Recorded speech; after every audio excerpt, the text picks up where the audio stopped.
देवर भाभी। रोमांस। मैं एक जवान शादीशुदा महिला हूँ।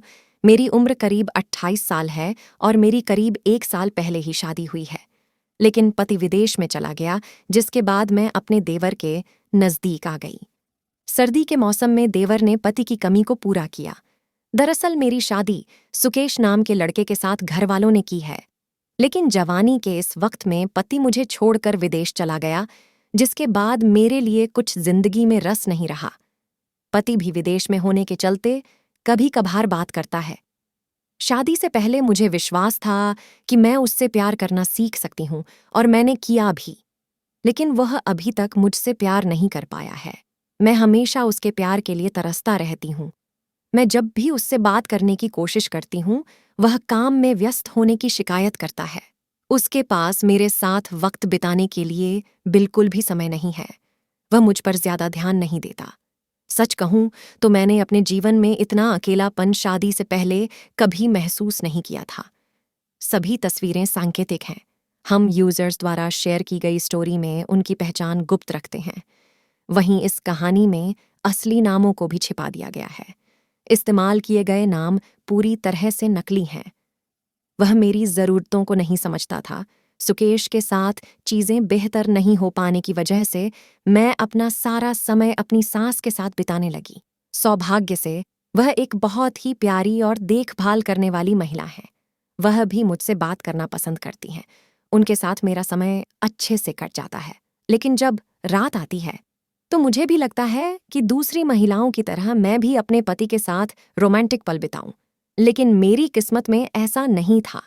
हमारी शादी को 1 साल ही हुआ है। ऐसे में हम कुछ ही बार इंटीमेट हुए हैं, वो भी उसके मूड के हिसाब से।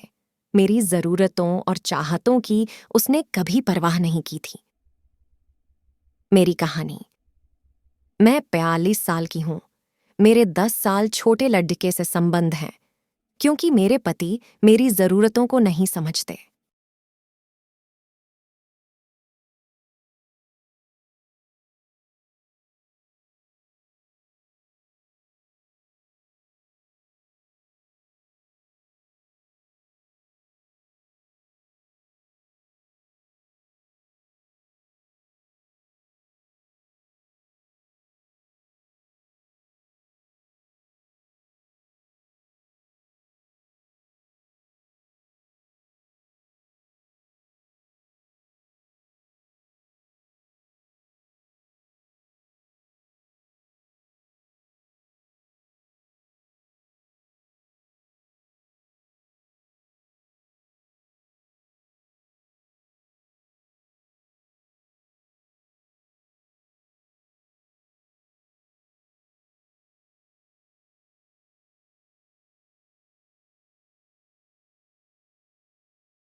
आरशब को देखकर मुझे अजीब महसूस हुआ।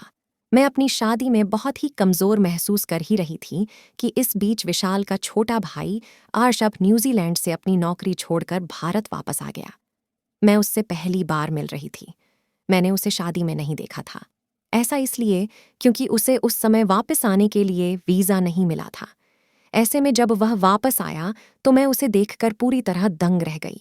ऐसा इसलिए क्योंकि आरशब देखने में बहुत ही हैंडसम है। उसके पास न केवल अच्छी खासी हाइट है, बल्कि उसकी आवाज़ भी बहुत ही अद्भुत है। उसके साथ बातचीत करने के बाद मेरे दिमाग में जो पहला विचार आया वह यह कि वो लड़की कितनी भाग्यशाली होगी जिसे अपने पति के रूप में आरशब मिलेगा। ऐसा इसलिए भी क्योंकि उसका नेचर बहुत ही कमाल का था। वह न केवल सबकी देखभाल करता था, बल्कि उसकी इस अदा पर मैं भी उस पर मरने लगी थी। मेरी कहानी। मैं अपने पति से तंग आ चुकी हूँ। मैंने उसे कई बार रंगे हाथों पकड़ा है।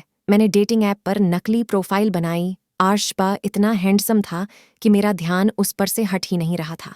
मैं नहीं जानती कि मुझे क्या हो रहा है, लेकिन धीरे धीरे मैं उसके प्यार में पड़ी गई। यह सब मेरे साथ इसलिए भी हो रहा था क्योंकि मेरा पति मुझ पर बिल्कुल भी ध्यान नहीं देता था। मैंने आर्शबा के साथ नज़दीकियां बढ़ानी शुरू कर दी थीं। मैंने उसे हर दिन खाना देना शुरू किया। मैंने उससे न्यूजीलैंड में उसके जीवन के बारे में बात करना भी शुरू किया। इसी बीच एक दिन मैंने उसे डेटिंग ऐप पर लड़कियों की जांच करते देखा। वह चुपके से लड़कियों की प्रोफाइल चेक कर रहा था। मैं नहीं जानती कि मुझे एकदम से क्या हुआ, लेकिन उसी रात मैंने उसी डेटिंग ऐप को डाउनलोड किया जिसका इस्तेमाल आर्शाब करता था और अपनी एक नकली प्रोफाइल बनाई। मैंने सूर्यास्त की ओर फेस करते हुए अपनी एक बहुत ही सुंदर तस्वीर लगाई ताकि वह मेरा चेहरा न देख सके। यही नहीं, जैसे ही मैंने एक दिलचस्प बायो ऐड किया, वह मुझसे कनेक्ट हो गया। हम दोनों आपस में बहुत सारी बातें करने लगे। वह मुझ पर ज्यादा ध्यान नहीं देता। सच कहूं तो मैंने अपने जीवन में इतना अकेलापन शादी से पहले कभी महसूस नहीं किया था। सभी तस्वीरें सांकेतिक हैं। हम यूजर्स द्वारा शेयर की गई स्टोरी में उनकी पहचान गुप्त रखते हैं। वहीं इस कहानी में असली नामों को भी छिपा दिया गया है। इस्तेमाल किए गए नाम पूरी तरह से नकली हैं। वह मेरी ज़रूरतों को नहीं समझता था।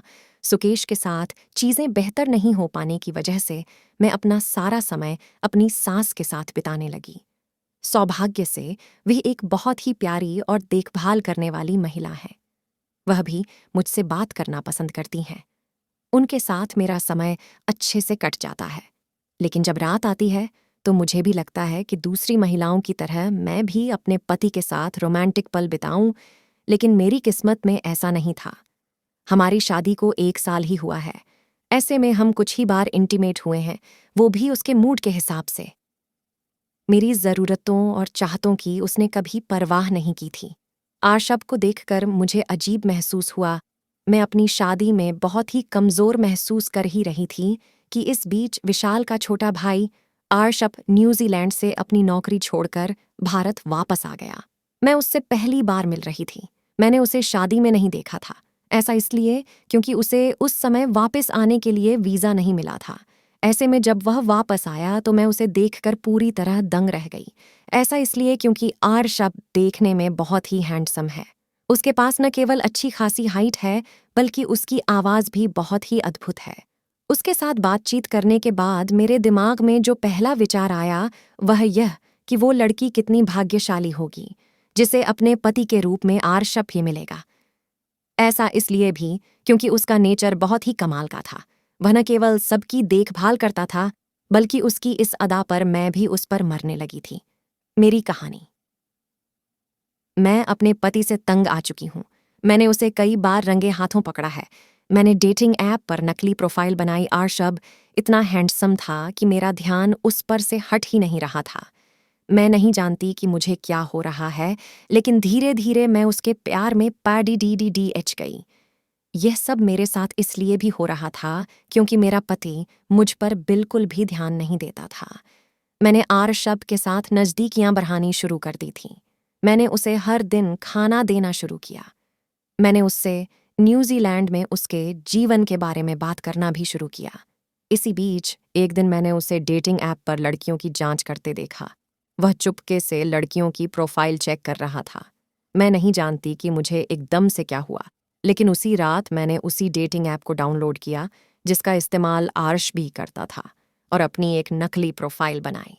मैंने सूर्यास्त की ओर फेस करते हुए अपनी एक बहुत ही सुंदर तस्वीर लगाई ताकि वह मेरा चेहरा न देख सके। यही नहीं, जैसे ही मैंने एक दिलचस्प बायो ऐड किया, वह मुझसे कनेक्ट हो गया। हम दोनों आपस में बहुत सारी बातें करने लगे।